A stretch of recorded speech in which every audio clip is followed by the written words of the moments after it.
बहुत समय पहले की बात है। एक छोटे से गांव में रामू नाम का एक ईमानदार और मेहनती किसान रहता था। वह प्रतिदिन सुबह सूरज निकलने से पहले उठता और अपने खेतों में काम करने चला जाता। रामू का परिवार बहुत साधारण जीवन व्यतीत करता था। उसकी पत्नी सीता और दो छोटे बच्चे थे। गरीबी के बावजूद रामू को अपनी मेहनत और ईमानदारी पर पूरा भरोसा था। नागिन से पहली मुलाकात। एक दिन रामू अपने खेत में हल चला रहा था। अचानक हल किसी कठोर चीज से टकराया और जमीन से एक जोर की आवाज आई। रामू ने हल रोककर ध्यान से देखा तो पाया कि उसने गलती से एक सांप को घायल कर दिया है। वह सांप दर्द से तड़प रहा था। रामू को बहुत दुख हुआ। उसने तुरंत अपने गमछे से सांप को उठाया और पास के तालाब से पानी लाकर उसके घाव को धोया। तभी अचानक वह सांप एक सुंदर नागिन में बदल गया। नागिन ने रामू को धन्यवाद दिया और कहा, तुमने मेरी जान बचाई है। मैं कोई साधारण नागिन नहीं, बल्कि नागलोक की रानी हूं। तुमने जो करुणा दिखाई, मैं उसका आरण चुकाऊंगी। रामू ने डरते हुए हाथ जोड़कर कहा, मां, मैंने तो बस अपने मानव धर्म का पालन किया।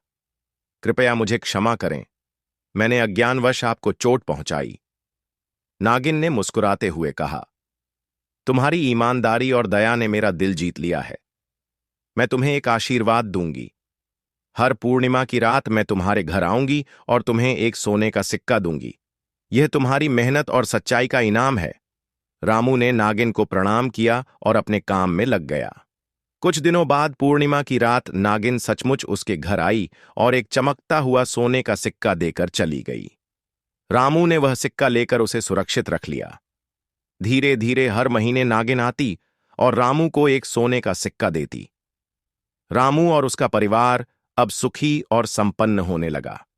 उसने अपने बच्चों को अच्छे स्कूल में दाखिला दिलाया, घर की मरम्मत करवाई और जरूरतमंदों की सहायता करने लगा।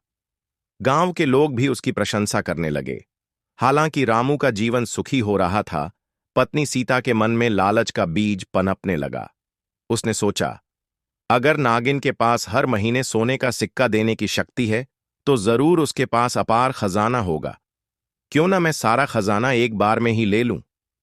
सीता ने एक दिन रामू से कहा, तुम्हें पता है, यह नागिन हमें केवल एक सोने का सिक्का देती है। अगर हम उसे मारकर सारा खजाना ले लें, तो हमें कभी काम करने की जरूरत ही नहीं पड़ेगी। रामू ने सीता को समझाया, सीता, यह लालच गलत है। नागिन हमारी उपकार के बदले सहायता कर रही है।